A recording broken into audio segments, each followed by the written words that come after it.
Ninayo mambo mengi kidogo, lakini yako katika makundi.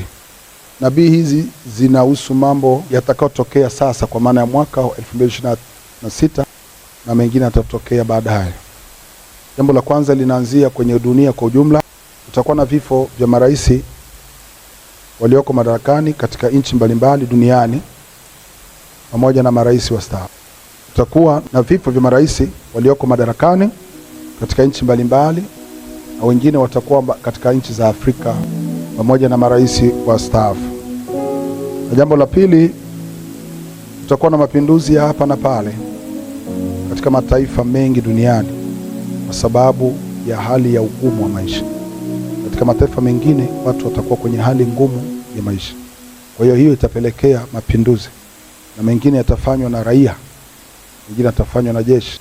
Jambo la tatu, mwaka huu utakuwa na mvua nyingi sana. Katika maeneo mengi mvua zitaambatana au zitasababisha maporomoko ya ardhi pamoja na mafuriko katika nchi nyingi za dunia kwa sababu ya ukubwa wa mvua zitakazonyesha katika maeneo mengi. Kwa hiyo maeneo mengine yatakuwa na mafuriko na uharibifu mwingi wa miundombinu pamoja na maisha ya watu potea.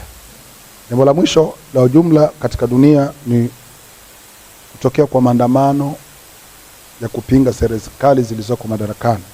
Kwa hiyo kutakuwa na maandamano mahali kupinga serikali zilizoko madarakani.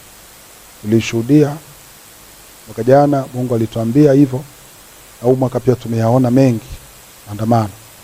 Afrika Mashariki kuna kitu ambacho Mungu ameniambia kwamba ushirikiano wa nchi za Afrika Mashariki utayumba. Kutakuwa na ile diplomatic conflict. Kutakuwa na myumbo wa mahusiano kati ya nchi na nchi za Afrika Mashariki. Lakini jambo la pili, kutaripotiwa maeneo mengine katika Afrika Mashariki upungufu wa chakula. Kwa hiyo aidha kwa sababu sehemu zingine zitakuwa na ukame au kwa sababu ya mvua nyingi kunyesha, mazao mengi kubebwa na maji au kuharibiwa na maji. Jambo la tatu, kuripotiwa mafuriko hasa katika nchi za maziwa makuu sababu ya mvua kubwa zitakazonyesha. Kwa hiyo nimezungumzia mafuriko duniani, lakini pia na Afrika Mashariki. Nimesikia Mungu ameniambia hivyo, kwa hiyo nasema kile ambacho nimekisikia. Kwa hiyo mafuriko hayo yatasababisha uharibifu mwingi wa mali, na hii itapelekea maeneo mengine udongo poromoka na kufukia maeneo mengine. Kwa hiyo hayo yanahusu Afrika Mashariki. Lakini Marekani, katika nchi ya Venezuela, nimesikia hivyo kwamba itakumbwa na vimbunga vitakavyoambatana na mvua zenye upepo mkali, hali itakayosababisha maporomoko ya udongo na mafuriko katika miji mbalimbali. Na nchi ya Mexico itakabiliwa na maandamano ya kuipinga serikali sababu ya hali ngumu ya maisha.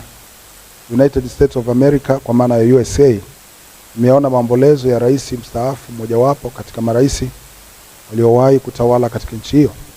Nimesikia kwa ujumla kule, lakini pia Mungu ametaja hivyo kwa Marekani. Lakini pia mauaji ya kulenga watu katika maeneo yenye shughuli nyingi za kijamii. Jambo la tatu, Donald Trump kukabiliwa na shinikizo la kupingwa na wananchi vikali. Hilo ndilo neno la Bwana.